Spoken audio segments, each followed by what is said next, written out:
Ladies and gentlemen, boys and girls, children of all ages, welcome to. Or should I do it? Nah, I'm not gonna do that. I'm not gonna do that because then you're gonna start, and then I'm gonna start, and then we're gonna be doing something else, and then we're gonna take 10 minutes to open the show. So no, we're not gonna do that. Ladies and gentlemen, welcome to the Tuesday Night Flight, brought to you by the Sideline Junkies Podcast Network. As you can tell, it is I, the Midnight Rider. He is the big guy KG, and what we're gonna do is take you around the sports world like we always do. Tonight, we got some tough news to start out. Saying goodbye to Nelly. I know KG, that's a big person for you. Um, After that, we're gonna talk about since it got dropped today or in the last couple of days, the NBA schedule. Let's get into that. We know the Christmas game. We know kind of the opening night games. Um, and I got a question for you when we get there, and you can put it. You know what? I'll tee it up, and then we'll do what they call in the business a tease, and we'll get to it later. But because the Wizards probably won't have a prominent game opening night or Christmas Day.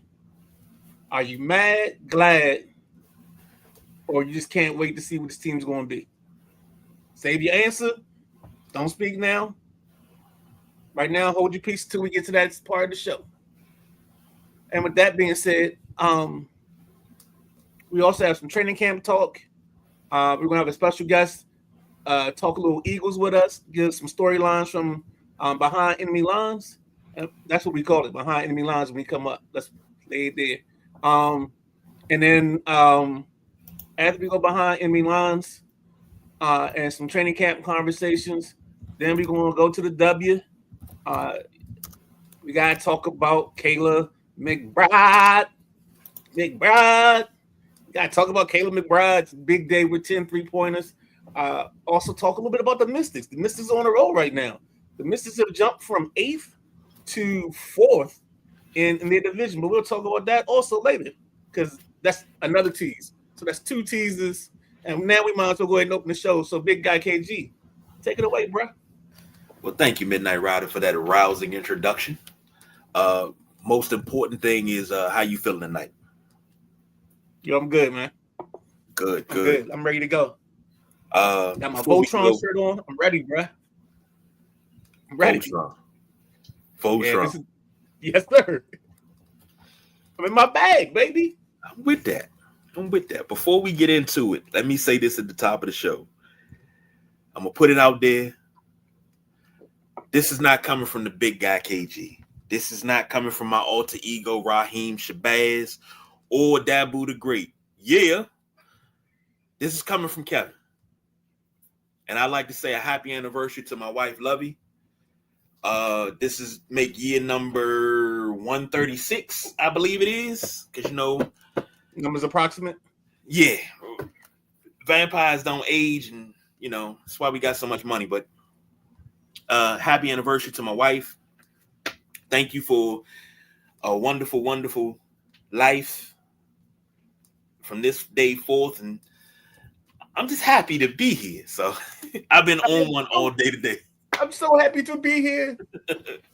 I've been on one all day today, man.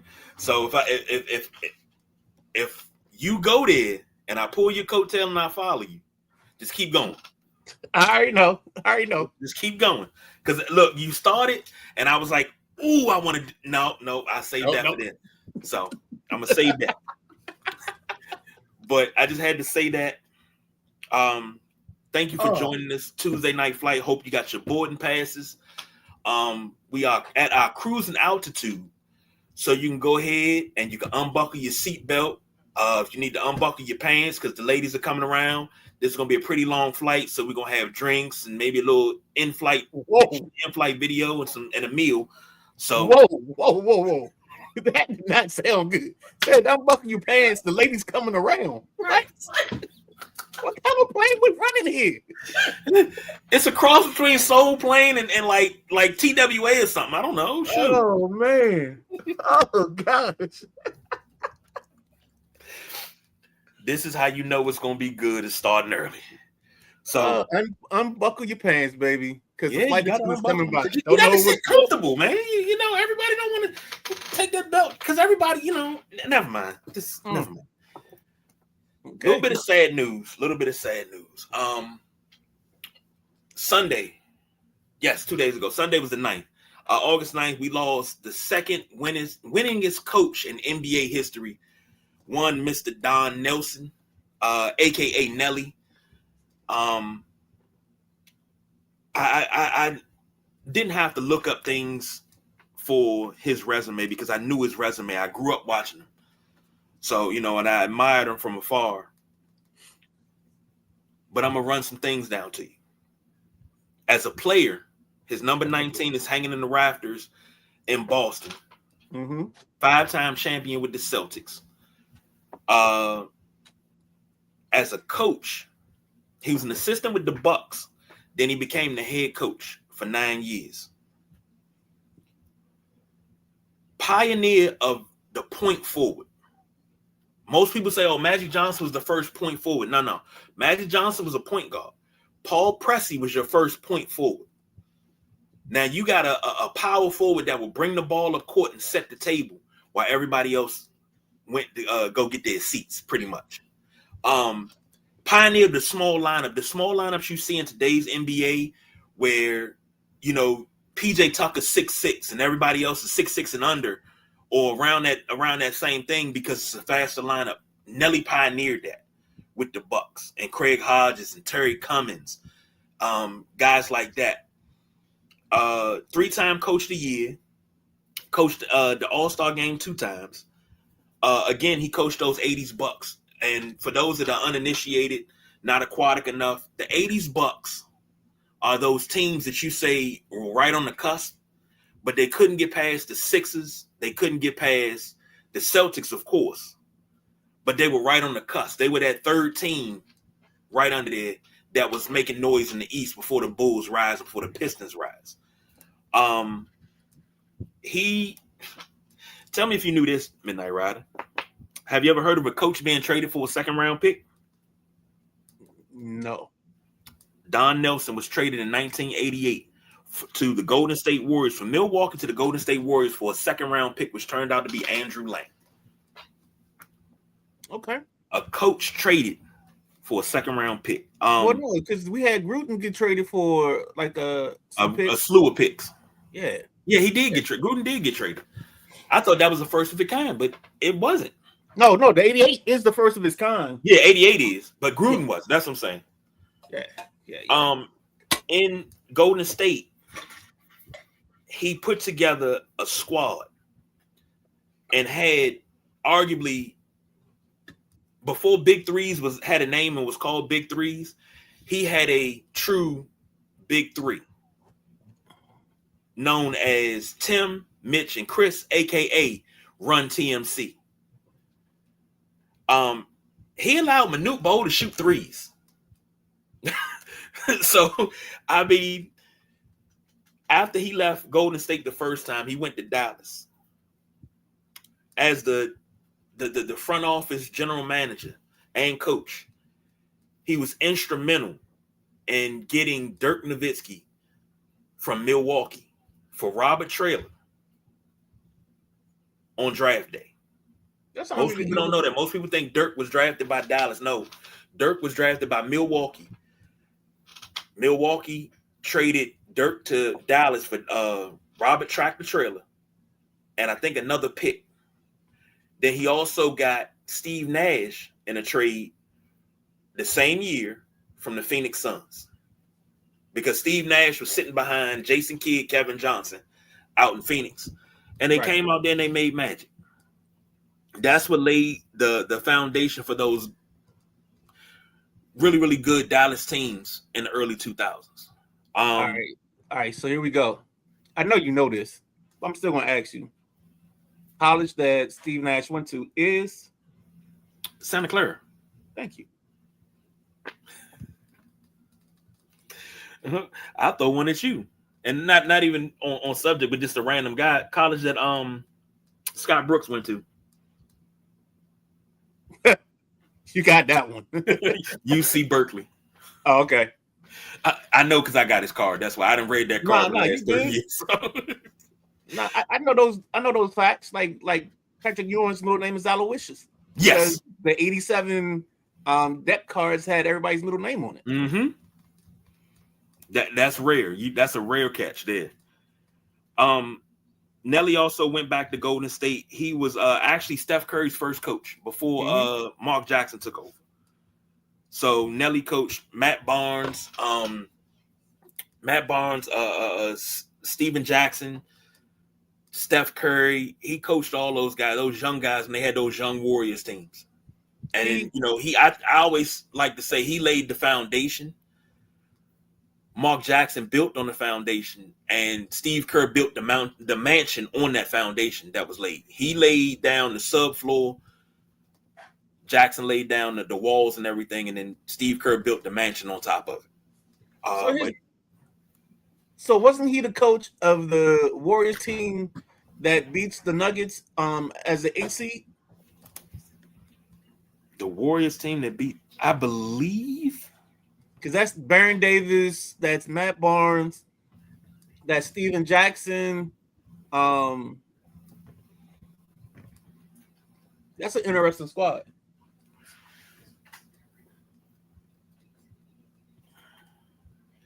No, they were the ones that got. Dallas was the team that got upset by the Nuggets, right? I'm falling into a mix-up. Well, the very first time, yeah, he was. The We Believe team is what they call it. Yes, thank you. They beat the number 1 Dallas Mavericks, number 1 seed Dallas Mavericks, 2007 playoff run. Okay, thank you. I'm gonna say something, Midnight Rider, and I'm just pull my coat and follow me on this one. Don Nelson has to be arguably one of the greatest coaches that does not get talked about because he did not always win, but he produced. I like to put him in the same conversation with Lenny Wilkens. Great player, but just couldn't get over the hump as a coach. Not because of bad coaching or lack of talent. It wasn't his season. But these coaches that win these regular season games, like Wilkins, Nelly, Pop, sometimes it just ain't their season. It took Pop how long to win his first? And you think about 99. It. Yeah. And then he didn't win another. He didn't win another one until 03. It was like 99, because this was my argument, because they kept trying to call it a dynasty, but it was like 99, 03, and 05. And I was like, that's too spaced out for it to be considered a dynasty. But everybody was like, no, it's a dynasty. Like, all right, whatever. No. I just want to say that because, this Laker thing happening right now, and that's all. I just some haters. Some haters. But the Lakers were a 2000s dynasty. Right. They went to, 5 finals? No. 4? Well, they went 2000, 2001. We lost 2. We lost 2005. It depends on if you count 10. If you don't count 10, we went to 4 at the beginning, and then Kobe went to 3 after that. Yeah, he went to 3 straight too. So 7 in the 2000s. I think that's a dynasty. It better be. That counts as a dynasty. Shit. So, but you can't count San Antonio as a dynasty early on. I mean, good team, great team, not a dynasty. But to finish up on Nelly, with his passing, do you know it's only 9 players left in the Boston Celtics franchise with their numbers retired that's alive? They only have 9 living players that are alive. Well, they're living players, but 9 players that are living with their numbers retired. Can you name the 9? Can I name the 9 that are alive? Yes. Sure, I got a better chance to name the ones that's dead than the live ones. Kuzie's still alive, right? Yes, he just turned 98 on Sunday, and like sharp as a tack. Of course, Bird McHale. Mm-hmm.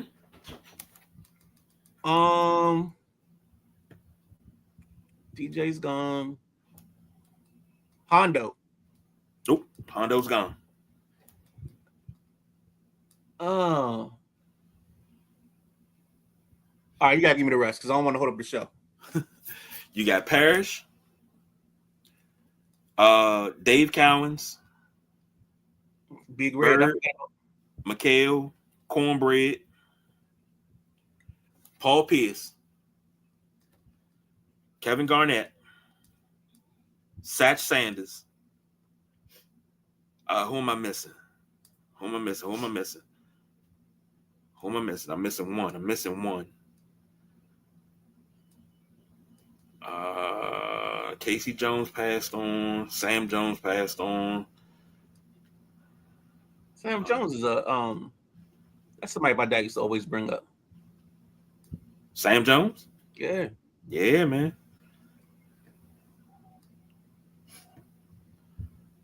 Kuzi, that's what I was missing. I was missing Kuzi. Kuzi's the last one.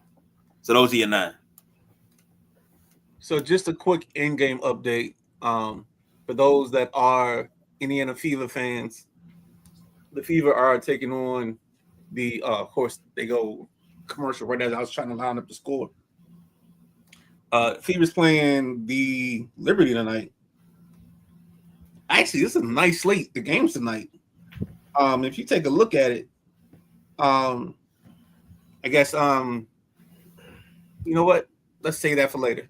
I don't want to mess up the setup. So let's go ahead and do what we talked about doing. Well, I'll say this. Rest in peace to you, Nelly. Happy trails. Just 86 years old, and it's good life, well life lived. So that's all I can say. Of course. Sticking with the NBA, we had the schedule release. So you got your major games and stuff like that. Do you have that slate for opening night and Christmas and everything? Like you said, you had it. I got some things from Shams that I read this morning. Hold on 1 second. I can get it. My bad. I thought you said you had a graph. That's why I didn't even pull it up. Oh no. I mean, I had the list. I didn't have any graphs. I didn't have any graphics. I got opening night, and I got a question for you. And I wish Perry was around because I swear, why is the NBA starting so early? I remember the NBA didn't start until after Halloween. November 1st, 2nd was when you started. It's because they've been pushing. You got to remember, KG, and that's a great question, by the way. But the change is because they built in more days in between games and cut back on the back-to-back nights. I think they've got the least amount of back-to-backs they can have going right now. And then you also have a little bit more of an expanded All-Star break. So that's why you get this earlier start. So that way they can spread it out a little bit more. But the crazy thing is not just that, it's the fact that when the game starts at 3:00, what day is that? Hold on. Because I'm looking at the opening night for October 20th. You got Sixers at the Knicks and OKC at the Spurs. And then it's the Detroit Pistons, Boston Celtics is in the afternoon. Right. That's your afternoon starter. Yeah. Wow. Here's a follow-up question to starting early. Does that trim down how long training camp is in the preseason? I don't think they play as much as they used to. So I would say yes, it does cut it down. Because I think they're only playing like 5 or 6 preseason games. And I might have seen it wrong, and I apologize if I did, but I don't think they play that much in the preseason anymore. I think they try to get right to it.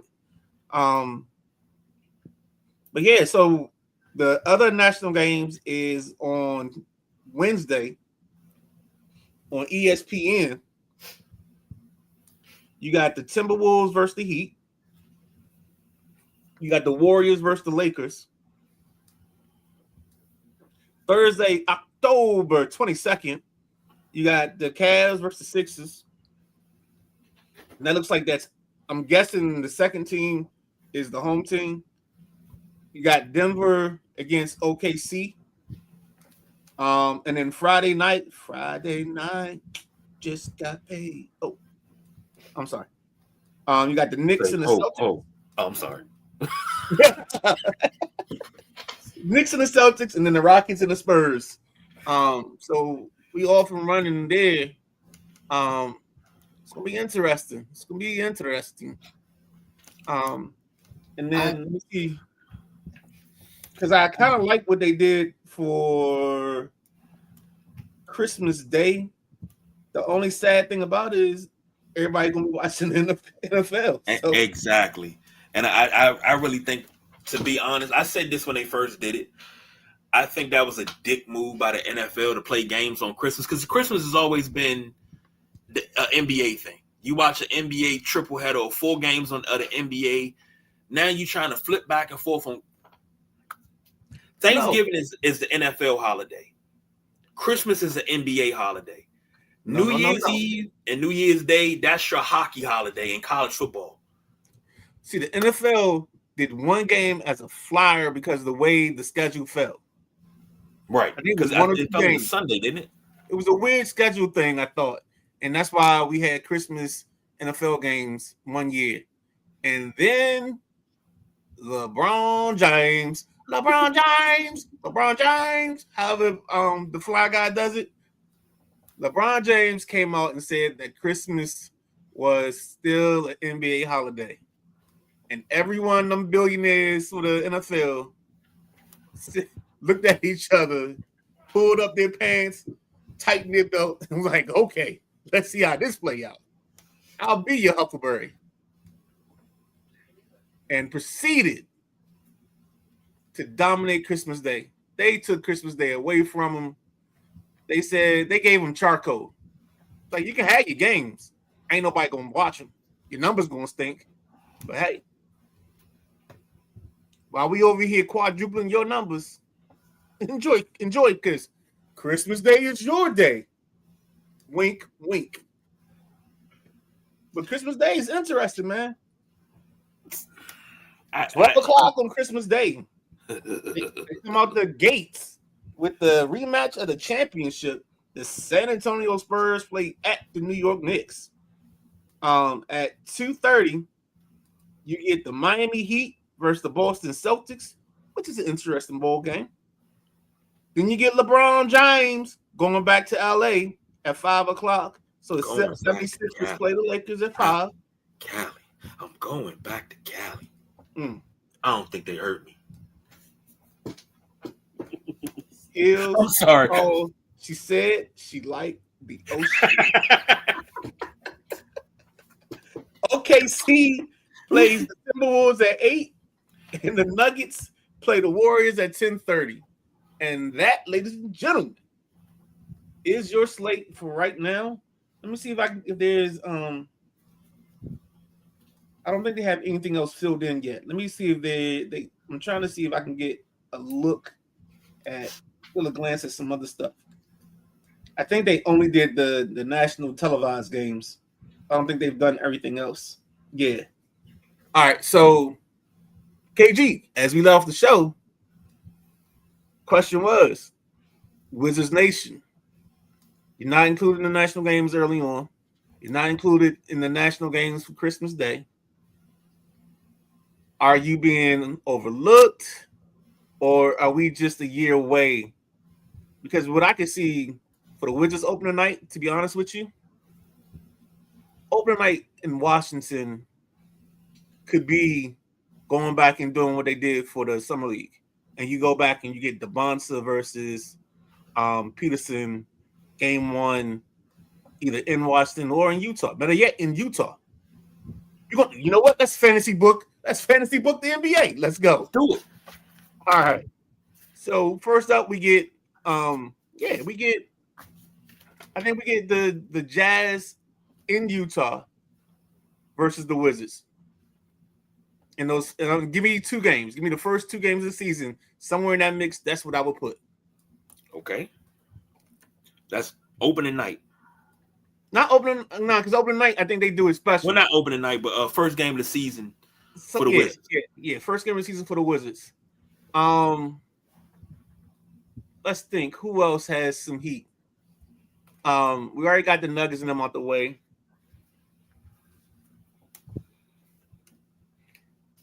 I would make the Clippers play Toronto at the Clippers because we still got this cloud hanging over our heads about this Kawhi Leonard thing.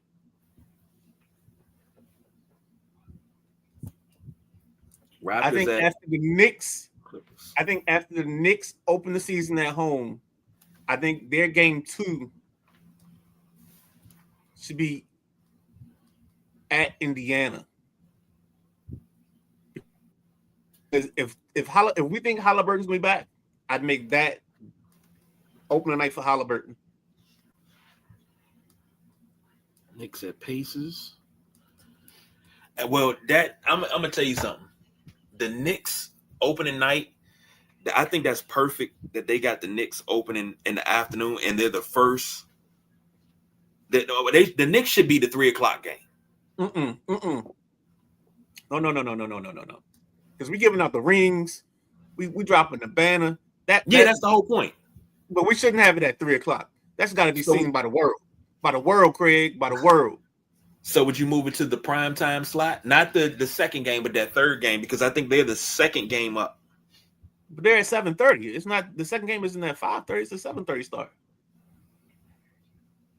And the night game is what? 9:30? 10:30? Yeah. Yeah, we good. That is okay. Okay. Yeah, that's the primetime spot. You know, I Here's get the question. The question is who the 76ers open with? I lost it. I'm sorry. The 76ers open up with the Knicks. 76ers second game is in the Garden versus Boston. Ooh. When you say the Garden, oh my. So you go from one Garden to the other. Yes, you go from the Mecca to the Boston Garden. Yes, sir. Oh, and we know it's not called the Boston Garden anymore, but I think it's TD Waterhouse Bank, Left Eye Chili Lopez Stadium. But yeah, it shouldn't have never stopped being called the Boston Garden. I don't give a shit what bank you put on it. The parquet floor should still be there, but I digress. Can I think of anything else that I would love to see? And this is me being selfish.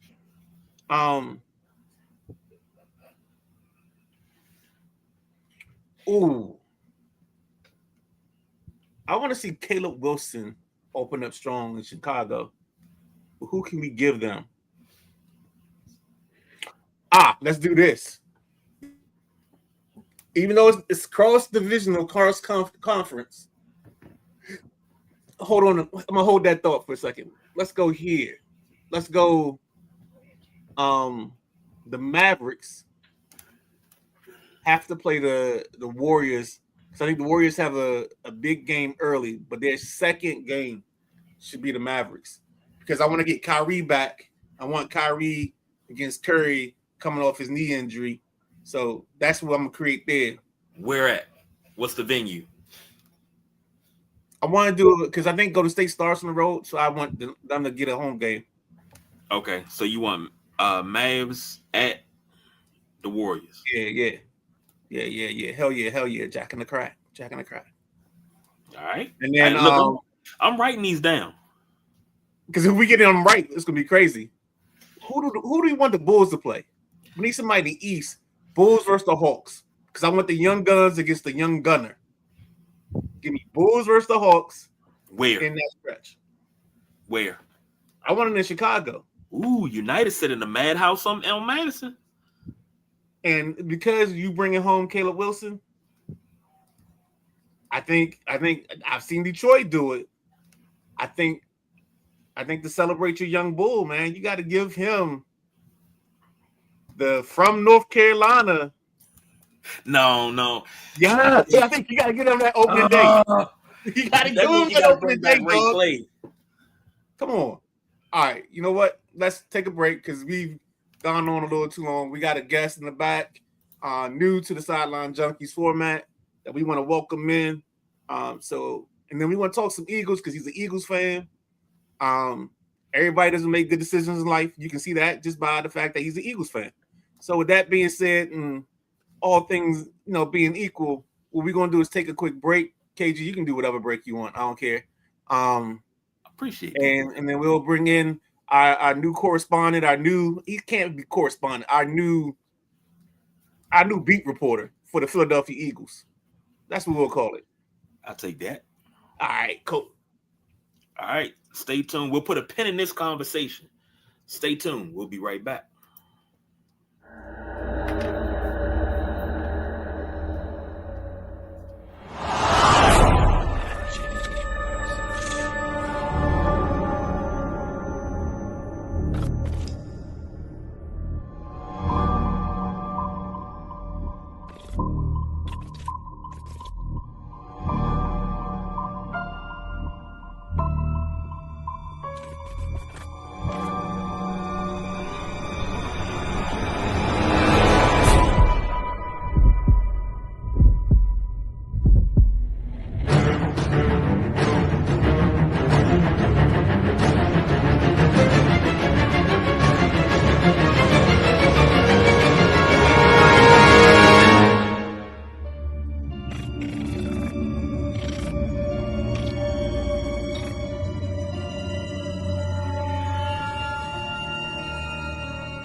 Ladies and gentlemen, boys and girls, children of all ages, welcome back to the Sideline Junkies Podcast Network. It's the Tuesday Night Flight. It is myself, the Midnight Rider, the big guy, KG. And we got a guest. We're going to call him our Philly beat reporter for right now, but I know he's a contributor for Unapologetic Sports. Now, you got to correct me on this. Is it Khalid or Khalil? Khalid. All right, my man Khalid. He's got Humbly Speaking. That might change because we always give people nicknames. So you might have a show nickname by the time we're done with this. I don't know. But nah, brother, thanks for jumping in. I heard a lot of good things about you from the ice. But I always like to get to know people before I start doing shows with them. So just to open up with you real quick, since you're an Eagles fan, like what is your earliest Eagles fan moment that you had? My earliest Eagle fan moment, watching Brian Westbrook, watching Terrell Owens. Okay. So why did you become an Eagles fan? Michael Vick is from my hometown, so that kind of had a lot to do with it as well. Okay. So let's get into it, man. Eagles, won a division last year. Get rid of AJ Brown. In your mind, what do you expect from your Eagles this year? Playoffs. 10-11 season. 10-11 season wins. Our worst season is the playoffs, so whatever qualifies for the playoffs, that's what we're going to be at.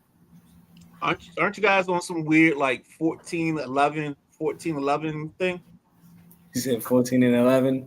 Like one year you'll win 14, and then your bad year is like 11 wins or something crazy like that. Yeah, and this year would balance it out for us to get back. We're supposed to get at least 14 or 12 wins to get us back to that thing, that little thing. I know what you're talking about. It's a picture. Okay. All right. So next question for you is real simple. What's the key to the Eagles besides health? What's the key to them being this 13, 14-win team? Saquon Barkley, Jalen Hurts using his running ability, using his legs, not just relying on the passing game, because they complement each other. You got to do one to access the other. You can't just do one and hope the other thing is going to come. No, you got to be able to run the ball so you can open up play action. You got to be able to do play action so you can open up the run game. You got to be able to go and shotgun when you need to. You can't just be one-dimensional. And that over the past, just last year, we were one-dimensional. Teams were able to tell, oh, they're about to run. Saquon had the same alignment. Jalen they used to do little things where it was with their eyes, their hand motions. People picked up on those, and you can go back and you listen to Kevin Patullo. He said it himself. It was times he was just calling plays just to call them. That's not what you want to hear, because every down means something. You have your first down plays, you have your second down calls, you have your third down call that could have went for a second down. It's really just you're down in depth, situational football. And now I truly believe, just paying attention to everything that's been going on around the Eagles, everybody's raving about Sean Mannion. They talk about how he's able to explain them why they're doing everything they're doing. It's not just, oh, you're going to do this, and it's a reason for everything. And the one thing that I'm truly happy to see, what I'm tired of hearing, is what Jalen Hurts can't do. I'm tired of hearing that he can't throw over the middle. He can't throw over the middle, or is it that you haven't seen enough consistency of him doing it? Because he can do it. He's shown flashes throughout his career. If you want to go pinpoint a game, just go last year. Look at the Vikings game. It's a lot of little stuff in there that you're gonna see this year. No AJ, so now who's gonna step up to help Devontae not get double coverage? That's why you got Dontavian Wicks, who I think right now he's in a fight with Darius Cooper, on a UDFA from last year from Tarleton State. He's a great build kid. They looked at him and they say he was potentially like another AJ, just a little smaller. He has great hands, runs good routes. The main thing for us, knowing how to block. You got to be able to want to block in our system. That's the only way that it's going to work out. And right now, if you ask, am I worried about the Mekhi Lemon situation? Absolutely not. Cooper DeJean had the same similar situation, and look how Cooper DeJean's rookie year turned out. I'm not worried about him at all. I don't have any worries when it comes to the team. I want to wait and see, because I believe Howie is a smart enough GM to have made sure every move he needed. Lane Johnson saying he's about to retire.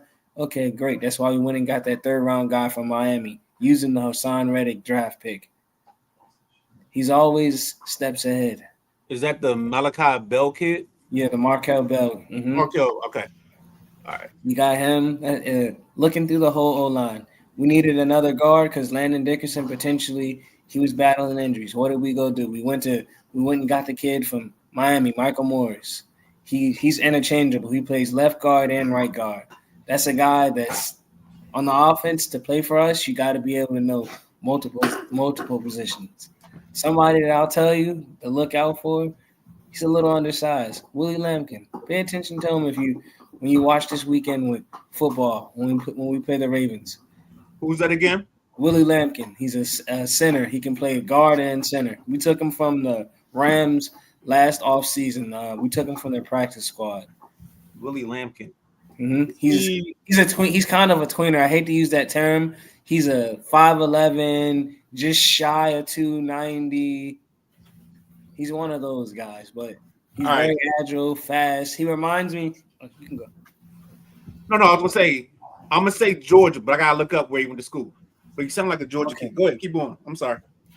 Yeah, no, he's a guy that I'm looking to step in if he has to replace Cam Jurgens, or mainly Cam Jurgens. I don't want to have the little guards like that. I'd rather have my guards at least 6'3" and up.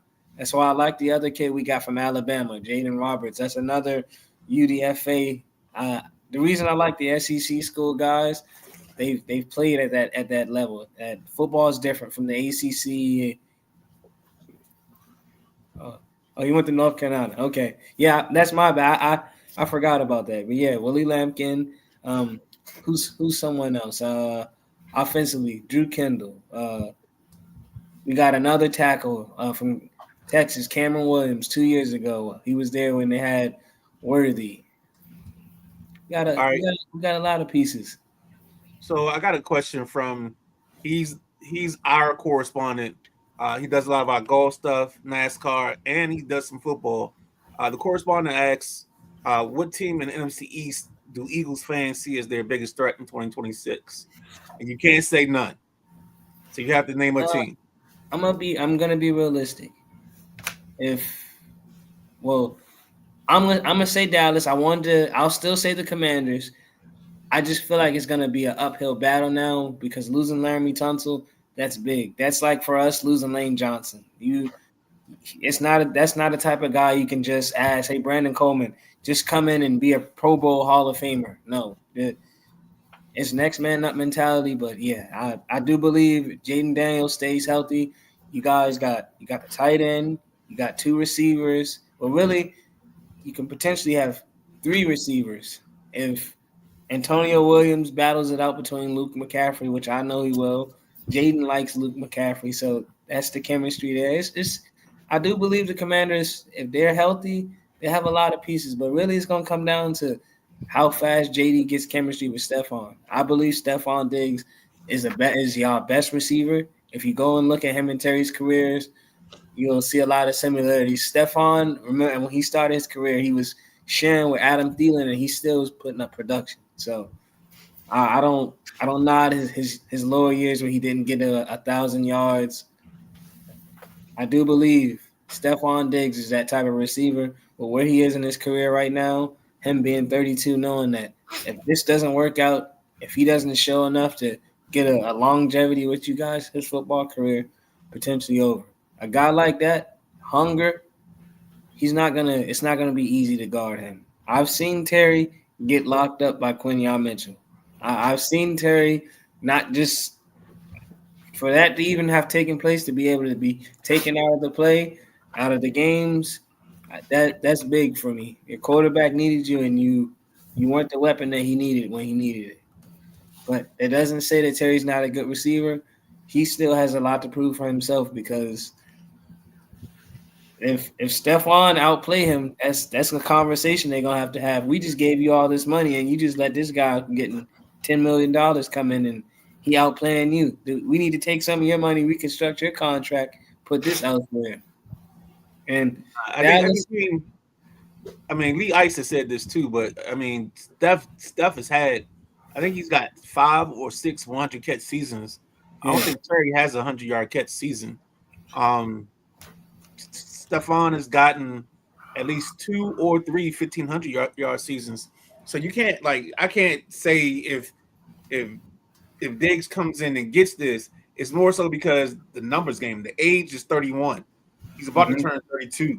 So the NFL doesn't invest in older receivers like they used to. So they're trying to phase those guys out because honestly, to be honest with you, the AJ Brown / Treylon Burks connection was going to change the whole receiver market, but everybody got lucky that Burks got hurt because the plan was if Burks was going to be good, wide receivers going to go the way to running backs, and unless you were the top guy, the elite guy, then teams weren't going to invest $30 million when they can replace you. Yeah. But now that one situation saved wide receiver money, and now it's why wide receiver money is in the 30s, about to hit the 40s soon. One of our guys, Anthony, is a big Hurricanes fan, so he gave you some info on this. He said, I watched Bell because he played for my Hurricanes. The one issue that I see him having is pass protection. He's great in run blocking. There was times that he got outmaneuvered by faster pass rushers. Hey, and I think on this, I think you're mixing up the Chris Johnsons because I think this is the ALS guy is the running back from the Titans. It's not the Miami draft pick. Now, if you have something different and you can shoot us an article or whatever, definitely. But I think people are mixing up names on this one. Yeah, they're 2 different people, but they got the same names. Right, exactly. 1, 2, 2, 3, 2, 2, 2, 4. And I didn't even talk about the tight end the Commanders have either. Chig. That's another piece for them. And knowing JD, his connection with his tight end, that's his safety blanket. So him being able to have a tight end that's versatile, somebody that can run the zig route, that's big. And I also do believe you guys having Rachaad White, it'll pair up nice with Bill. Bill should be going for 1,000 yards this year. He had 800 last year. If he doesn't fumble those couple times he did, I don't see why they would have taken him out the game. So I do believe that, and I know Rachaad White will give you guys at least all purpose. He should give you guys no less than 600 yards, all purpose, and he could give you more just because that's JD's friend. But I want to talk about. I don't disagree with you on Bill. Huh? So I don't disagree with you about Bill because you got to think about it. Bill didn't play his senior year. All he did was practice. So he never really got like real game reps. So this was his first game reps and game speed in over a year.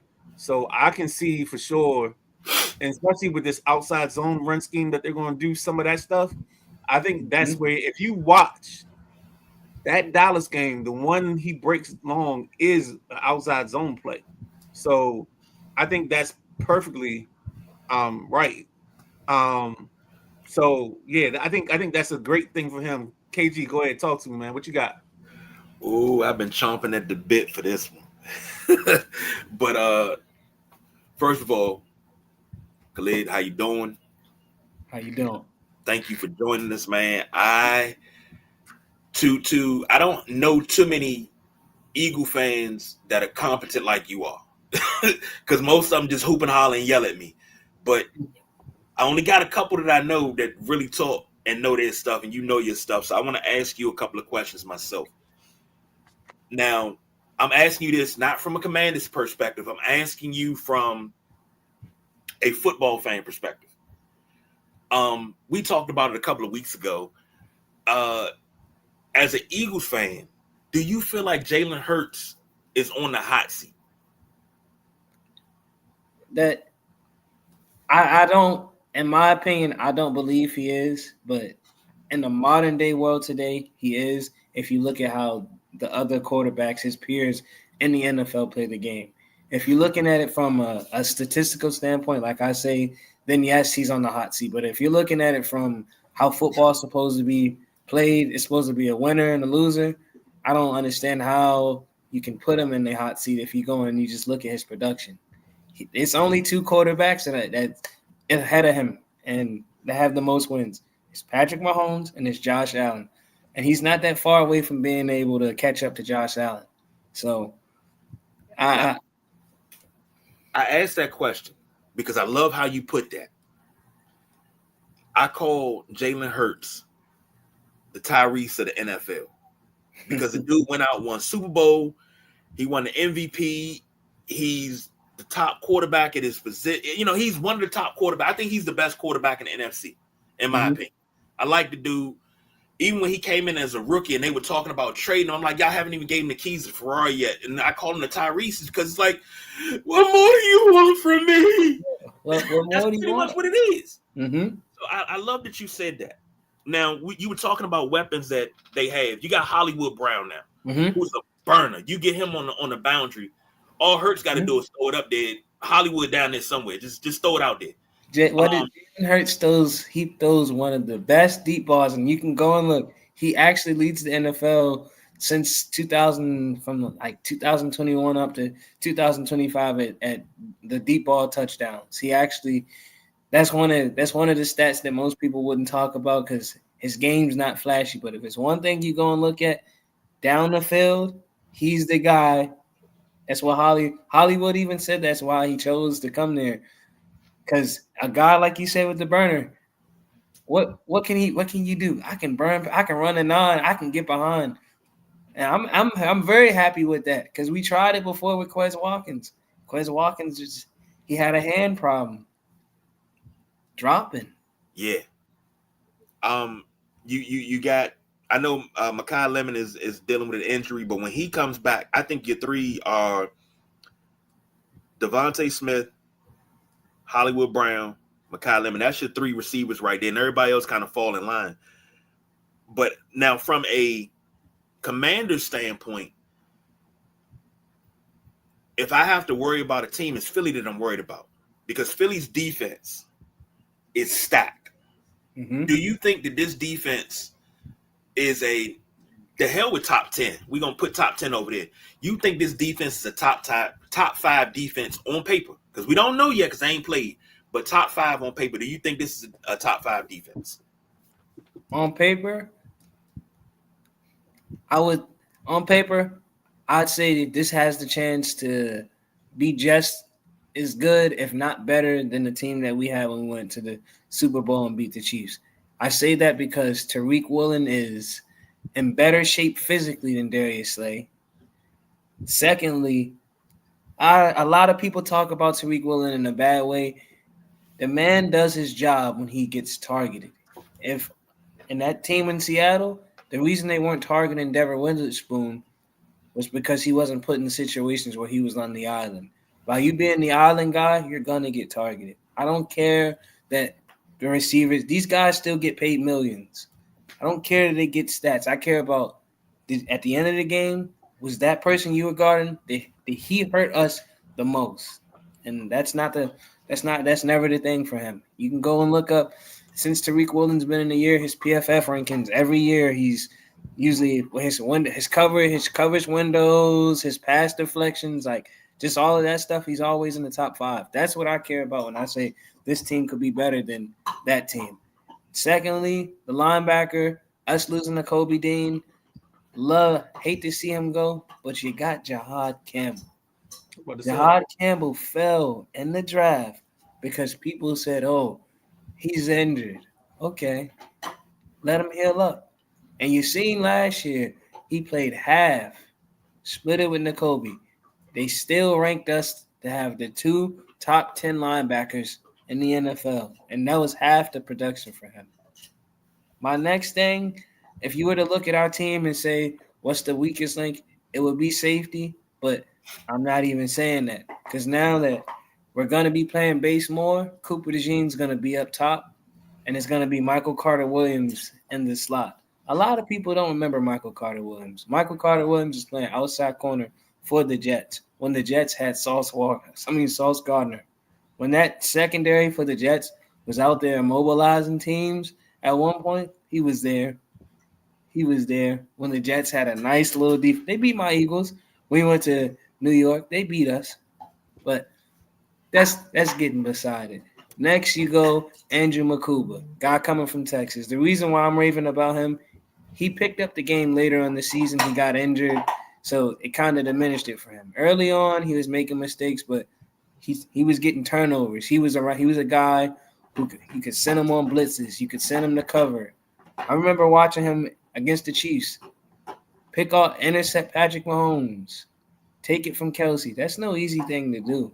And as a rookie, you doing stuff like that, you got to do that more and get better. And I know he's going to get better because you're in Vic Fangio's system. One thing that I've been hearing, how Vic has been saying, everybody, the more consistent they are, the more they get comfortable in the system, they start to play faster. That's why the other linebacker I didn't even mention is Jeremiah Trotter Jr. Him and Jahad Campbell, they got a battle, and that's what you like to see. I know Jahad Campbell, he come into play, but if he get injured again, it's gonna be the Jeremiah Trotter Jr. show, and I'm sure he has to know that. That's why I say that's one of those things that make the game even better, because you got a guy who knows if I'm not doing my job, if I get injured, the most important thing for football is your availability.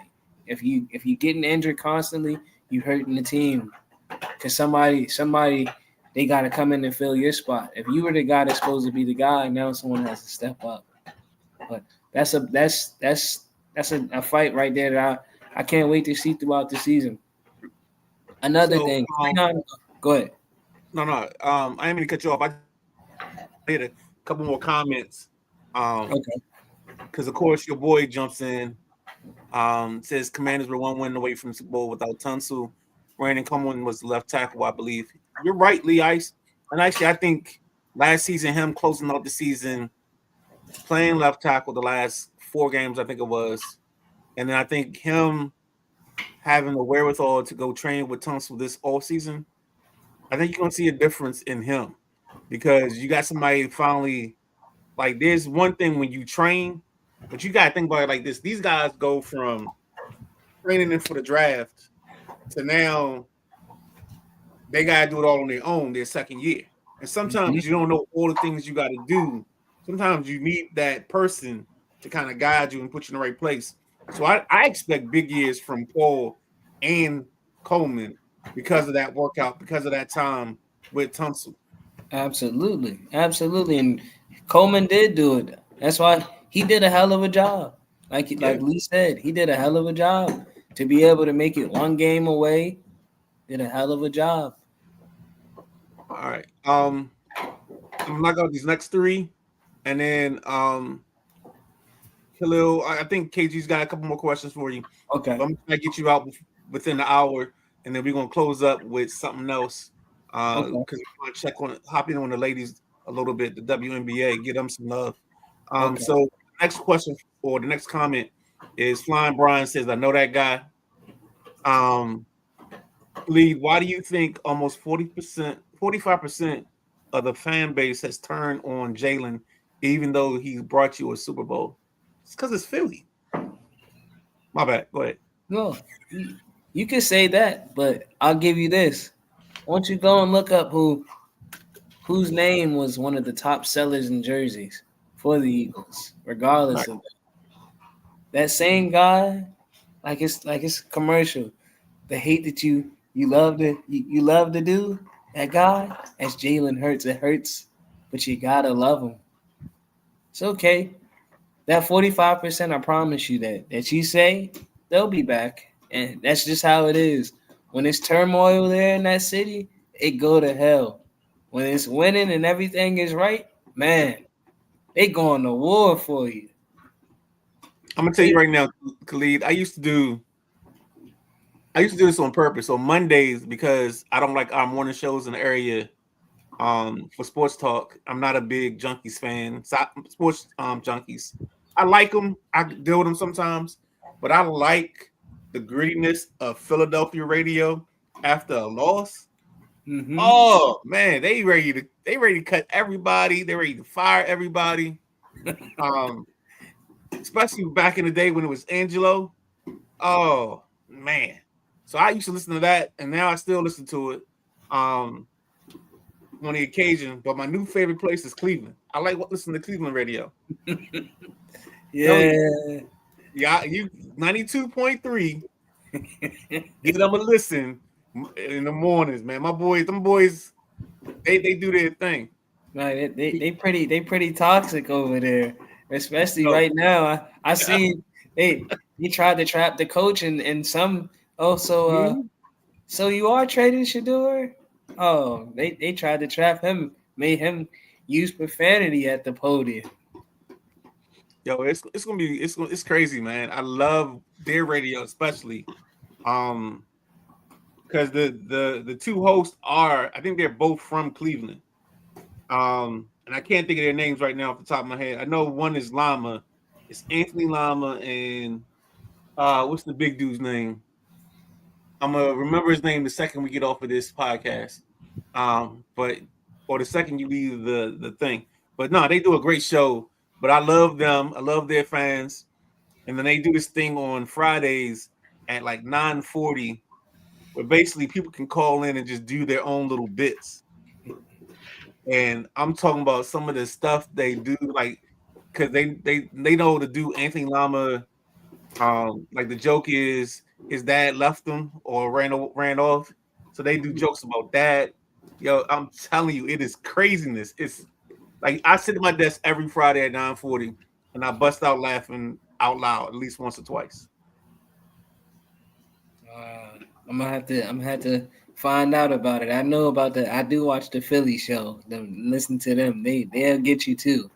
Yeah, they good too, man. All right, so first and foremost, this isn't the first, the last, because we definitely have you back. I love what you do, love the content, love the knowledge, bro. Appreciate you. KG said, man. This is what we was looking for. Like we wanted somebody else in the division. I think we got a Cowboys fan. I don't know if we have a Giants. I gotta check that out on the roster, but still, you definitely want to have a seat in here at least once a month. You can jump in and talk with us. Okay. So thanks for your time, man, for sure. Thank you. I appreciate both of y'all for having me. Appreciate you being here, brother. Yeah, man. Right, So we're gonna reach out to you. KG, You know what? I'll let you do the commercial break. So we can go to commercial. Thanks for joining us, man. Thank you. Y'all have a good evening. All right, have a good evening, bro. What are you doing, KG? I ain't did nothing yet. Why's the background Summer League watch party? What are we doing? I don't even know what happened there. I didn't do that. All right, man. I feel like we're doing Abbott and Costello. Who's on first? What's on second? Oh man. All right. We're gonna take a break. Be right back. I feel like a setup.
Oh man, ladies and gentlemen, Tuesday Night Flight, Sideline Junkies Podcast Network. It is, or that was, Pretenders or Contenders, brought to you by my man Coach Powell. Some nights he has me as a co-host. Some nights he has Coach Mitch from Riverdale Baptist. This week, our content and our show was based around the PG County Media Day. So if you guys don't know, all the counties now in the high school area, the high schools have media days. So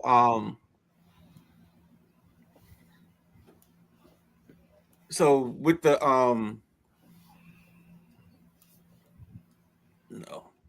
all the schools have media days, or the areas have media days. I know Saturday Anne Arundel County had theirs. I know Monday PG County had theirs, and you saw some interviews that Coach Powell did with the 1A and 2A schools. And coming up next week, we're gonna get some of the 3A and the 4As. So I guarantee that Coach Rapp and some of those guys are gonna be in there, and those are guys that have been past guests on the show. So you'll definitely see some chemistry there, and some things that we like to do some things and put a spotlight on the high school kids. And I know it's coming Sunday mornings, I want to say before the Sunday Rise, we're gonna have a highlight show. I'm waiting for Coach to name it and like how he wants to set it up, but some of those things will be coming. I know I will be going to. I'm gonna try to go to a couple more high school games so I can, give us a little feedback or have a game that I want to see outside of Laurel and try to hit that up and get that information. So we'll see what's happening. We'll see how that plays out. But that being said, let's get back to the Tuesday Night Flight. What we're doing, because I know we like to call it the Miles Report. I feel like I'm showing too much favoritism by calling it the Miles Report / WNBA. So let's just go. Let's talk WNBA. Let's talk about the dub tonight. There's a great slate going on tonight. It was a great slate last night, but KG, we talked about it. We talked about Olivia Miles and company, and this weekend we had the Kayla McBride explosion with 10 3-pointers. And them winning that game. Go ahead. If you're gonna do it right. I gotta do McBride. You got it. She's McBride. I've been holding on to that since the beginning. Yo, everybody tunes in and think we probably the two craziest dudes ever, boy. Skits and bits, baby. Skits and bits. Hey. Hey, a very wise man told me bits happen. That's right. It's happening. Oh man. Yo, I'm just gonna turn it over to you and let's go from there, man. Let's talk about the W, man. Well, you know me. On top of the gameplay, I'm also watching some things, and I'm watching, how some things transpire, how people also view the league. If you have not checked it out, we had a triple header. We had a third show of the triple header on Tuesday, to be exact, this Tuesday. So you had drive time at 5, unapologetic at 6:30. We came on at 7:45. If you did not get a chance to look at drive time, please, for the love of everything good and holy, go watch drive time. Because Matty Ice talked about it. I'm not even going to piggyback on it. But Matty Ice talked about the whole Enes Kanter and Royce White thing and them wanting to join the WNBA. Matty did an excellent job. Go check that out. That's one of the things you got going on. Hey, give me a hot Another second. thing is... Right back. Huh? Give me a hot second. I'm sorry. Okay. I forgot to grab ice. All right. Another thing that we got going on in the W is the Dejanay Carrington and Caitlin Clark thing, and that's being blown out of proportion and all of that. As I've been a WNBA fan since the inception, okay? I don't want to see this league minimalized to and broken down to black versus white. That's not what this league was started for. That's not what this league was based on. That's not what it's about. I need everybody to get out of that. Yes, you can love Caitlin Clark all you want. You can love Angel Reese. You can love all these other any player you want, any team you want. That is what free will is. Don't diminish the gains that this league has had down to a race issue. That's my thing. I'm going to leave it there. You got a problem with it? Sideline Junkies 247@gmail.com. Express your thoughts. I'll correspond it right back to you. Put it in the headline. I got a problem with what KG said about the WNBA. Hit me off. The other Can thing. I jump in here? Huh? If you don't mind. I think I'm gonna tell you right now, because I posted this weekend. My son, and he wasn't up here this weekend, but my son and my godmother always talk about me talking to the TV when I'm watching sporting events. That's how they know how much I'm into whatever's going on. If I'm quiet, I'm either asleep or I don't care about the game. This weekend, I was in here. I was yelling at the referees during the Minnesota game. I watched was that the Lynx and the Fever Friday night where Kelsey Gray put them into overtime. I mean, hit the game winner to go to overtime, and then the game tire to go to overtime, and the game winner to win the ball game. I will tell you right now, I have consumed more WNBA basketball in the last 3 to 4 weeks. Like, that's my must-see TV now. So I know as long as it's not on Ion, because I ain't got Ion, or I can't find Ion, I ain't going to look. What she say? What she say? I ain't been around the world and I can't find my baby. I don't know and I don't know why. Nothing's going away. Lisa Stansfield, baby. No, that's the dope joint, yo. That's the what was that show? It was the Music Video Connection. That used to come on Friday nights. Yep. If you old enough, you know what we talking about. Yep. Friday nights, I believe it was Channel 4 or something like that. Because every week it was the joint. Amadeus was on there. It was Lisa Stansfield. And if you want to take it forward a little bit, everybody remember the box. Oh, of course. So, yeah. All right, back to basketball. We're going back to basketball. We're going to stay on track because we're going to try to get out here in 120 to 130. Probably close to 130. I'm not going to lie to you, boss man. My bad. But no, so I'm watching the games, and it's like we got good teams. This Mystics team they going to be tough. They all young. They still got breast milk on their breath.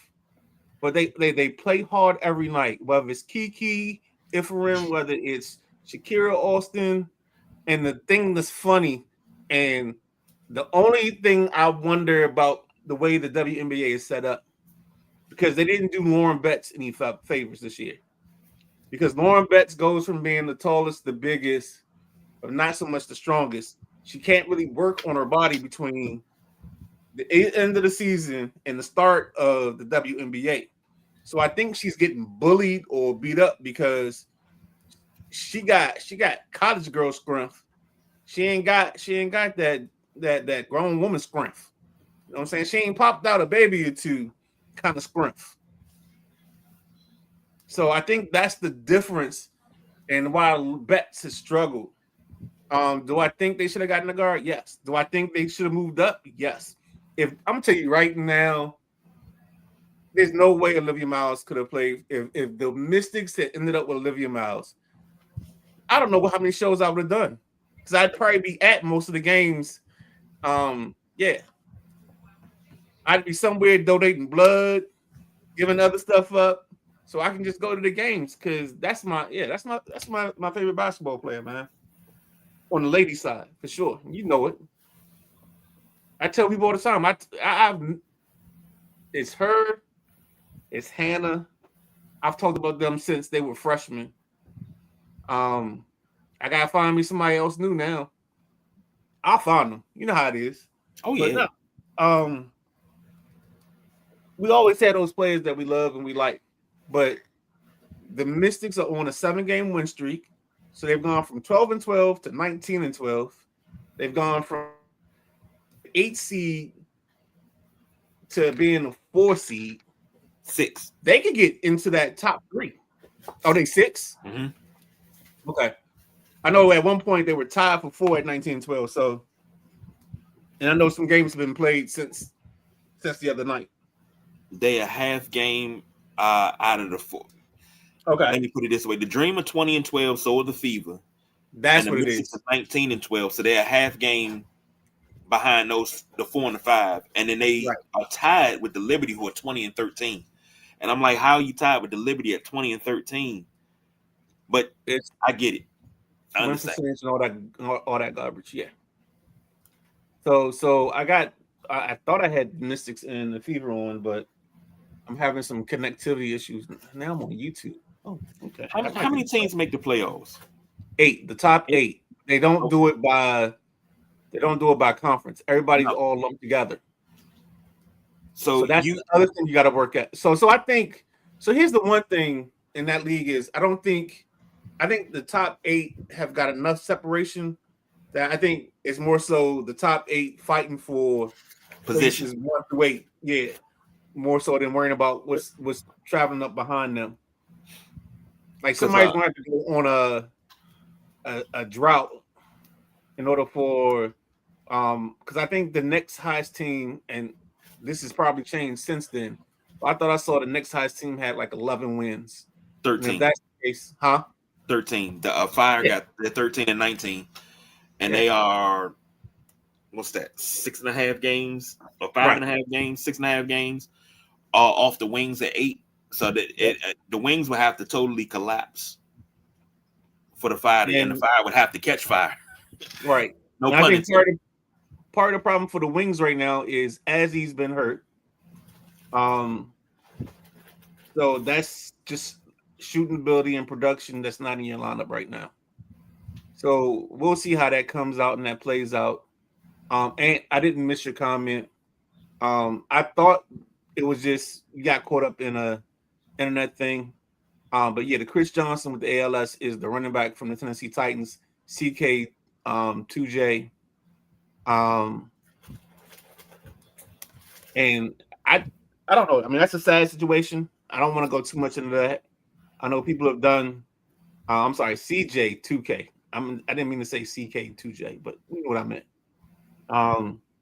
But back to this WNBA thing, I think if we can get, and this is where we got to figure it out. We got to get the garbage, like the trash, and the trash is the the fouling, the sexuality. Like if we can get some of that, if we can start getting the journalists to can put basketball first, I think we get something totally different. And right now, I think we're still trying to get clicks, and I think we don't need to chase clicks. It's just like TLC. We ain't gotta go chasing waterfalls. Just stick to the rivers and lakes that you used to. Exactly. But that's I know you're that's gonna have it your way or nothing at all, but I think you're moving too fast. We might need to get Maddie or somebody to do a counter because I think we're on song 8 right now. It's a concert, baby. Oh, Big O Dog. What's up, Big O Dog? I know you was on Unapologetic. Thank you for the great show thing, man. We just try to get content and we like to just have some fun. So thank you for that. I'm sorry, Anthony, I missed this, but we're gonna do our review show soon. So let's try to get the Cowboys into that. I'm not gonna worry about the other stuff. Maddie, yo, I loved because you was there. Like, ooh, Maddie was like, he was like that. He was like sitting on the edge. It was like he wanted to go, but he was like, yeah. I was trying to push him. I ain't even gonna lie to you. I was trying to push him because I didn't want him to hold back. I wanted to push him, and I wanted him to go. The hell with PG-13. I wanted him to go NC-17. I wanted him to go what the WrestleManiacs called the Sam Jackson episode. Go for it. So you ever seen 40-Year-Old Virgin? Yes. And he was like, if you play Michael McDonald, Yamo Be There one more time. That's what Maddie was like. He was like close. He was like, if there was one more Yamo Be There, he was gonna let it go. But no, I love the commentary. I think he's right about those guys because I feel like they're click chasing and they're belittling the cause of those people. So I'm gonna leave it at that because that's as far as I want to go into that. Like I think these are two trash human beings trying to make I think they want to just put their name out there to get themselves some shine when they know they're the bubble gum on the bottom of your shoe. Actually, I'll even take it one step further because Maddie probably wouldn't go there. That's the dog poop you step in and you gotta wipe your shoe off, and you gotta spend a couple minutes wiping the shit off the bottom of your shoe. Let me say this. I love what Maddie. And it's because of their actions. I'm sorry. It's because of their actions. Yes. Now, Royce White, I used to care for this dude. Like, I understood his plight and what derailed his NBA career. What you're doing now is terrible. Hey, let's get say your piece. Let's get out of this by 120, 121. Enes Kanter, I've had beef with him because he all bark, no bite. You had all that smoke for LeBron, and when you saw LeBron, you was mute. So, cut the bullshit, man. You just trying to revive yourself, but dude, you ain't about that life. Cut it out. Stop it. Next. All right. So the slate we got tonight. Actually, do we want to talk about yesterday's slate or you want to just go with tonight's slate? Or you want to do a little yesterday? Let me see if I can get that pulled up real quick because my ESPN, my ESPN be ESPN. Just a local update. The Cubs are up 7-4. The Nationals. On the Matty Ice side of this, the Tigers are up on the Guardians 6-3. Let's go to the dub. So last night, the Dream 107, the Tempo 95, the Storm 97, and the Sky 98. That was last night's slate. Coming into the night, the Fever are up 94-78 on the Liberty. That's not good. That is not good. The Mystics are playing the Aces at 10. The Mercury are playing the Sparks at 10 as well. Now, somehow the Mercury and the Sparks are on NBA TV. I'm a guess that this Mystics game versus the Ace, excuse me, versus the Aces. All right, I see it on Monumental. I see it on Vegas 34. This ain't the ESPN night game? What are we doing here? All right. I'm sorry, dog. That doesn't make sense. Why am I putting the Mercury, who's 12-22, and the Sparks 12-19 on NBA TV, over putting the Mystics and the Aces?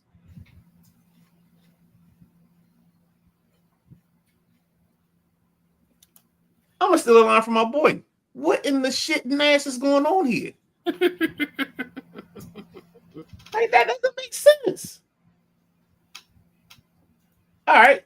So yeah, Fever winning. I know New York had a nice blowout win over the Aces over the weekend. But that was mostly because the Aces sat their 3 top players. We had the Lynx win their ball game, and the Kayla McBride game. I wasn't gonna do it again. Nope, I'm not starting this. We are getting close to the thing now. Anything else you want to bring up that I didn't mention about the dub? Because we're gonna start trying to cover this a little bit more. And maybe this is the space we do it. Where we talk about them a little bit more as we come down the stretch and we get closer to the end. No, I don't have anything else. I'm straight. Only thing that I'm worried about is just things going haywire, but we got that already under control. I think as long as they, and this is where the focus got to come in, is we got to stop having the flagrant twos that, some of them aren't really flagrant twos, but it's like the fight afterwards or the push and the shoving. Like, we got to get away from some of that. Like, sometimes you just got to take the foul and just go back to the free throw line and keep the party going, because the more and more you keep this contentious thing, like, there's going to have to be somebody that's going to push this league away from there's 2 things that hurt this league. And when I heard them say it, I totally agreed with it. It's, you got to take away, you got to strip this league of the sexuality, like the whole nature of their proclivities. And Maddie said it best today. It's like, why are we so worried about who people sleep with, who people want to be with? They're people. That shouldn't be your thing. And the other piece is, we gotta adopt some Michael Jackson and not care if it's black or white. Like, we gotta start caring about the basketball. Because once we start caring about the basketball, I mean, the level of basketball this league is playing, it's on a different level. It's on a good level. It's in a great space. It's the best basketball I've seen this league have. Anytime you get me to say, all right, you know what, I'm gonna set aside time tonight. Now, of course, their TV contract sucks a little bit because it's like Ion, and I know on Friday nights I gotta watch it on Prime. So, but still, it's just like, even with all of that going on, I still want to watch. And if I'm gonna watch, then shoot, at some point somebody should hit a 3 and just turn to the TV and go straight Maximus. Are you not entertained? So that's all I got on that part. Close that WNBA section out. All right. Well, we come to that point where it's time to wrap that shit up, B. And the reason why we went an hour and 30, because we weren't able to get a full show in on Thursday, Friday, no show Saturday, no show Sunday. We got shit that we got to say. we got shit that we got to say. So, it is what it You know is. what? That's my wrap this shit up. I want to thank the boss man for putting his foot down and making us wait these next 2 Sundays because I got to do something. I got to go to church, but the reasoning behind it was just because I had the time. But then I was like, well, I can't just go. Like, I didn't want to pick. Do I go to my Pop's church, OLPH, Our Lady Perpetual Help, 1600 Morris Road, or do I want to go to my buddy's joint where he's been a pastor? And that's part of even the reason why these two guys are sitting in this space, operating this way. So I was like, all right, this is what I do. The services one starts at 10, the other starts at 11. So I went to, my Pop's church from 10 to 11. Walked out about like 11:05. Drove over to Clinton. And then it was just funny, the words talking about, like Peter goes into the water because of the fear. But when he stepped out on faith, he was good. It's just like, and then Taya was talking about, sometimes, and this is the one that's, when I say this, you're going to figure it out what I'm talking about. But he was like, sometimes, even after Jesus healed the man, he told him not to say something. People knew that he got healed from his leprosy. So people kept coming up to him and trying to get him to heal them. But at some point, the Lord knew that he had to take a break. He had to go into the hills and pray and restore and renew himself. Yes, sir. Exactly. So, boss man, we got it. You got 2 weeks. Now, the only issue is my schedule for the end of the month is going to be bad because I think August ends on Monday. So I think Monday, Tuesday, and Wednesday, I think I'm pretty much out. Actually, no, I'm sorry. Because a Saturday, I got to work 8 to 12. Ouch. So, I said, ouch. Yeah, I think I'm out Saturday, Monday, Tuesday, Wednesday. At the end of this month. Thursday. Nah, Thursday should be cool. Because I think if Monday should be Tuesday should be the last deals period. Wednesday should be corrections. So I might get out of Wednesday at a decent time. And then Thursday should be free to go.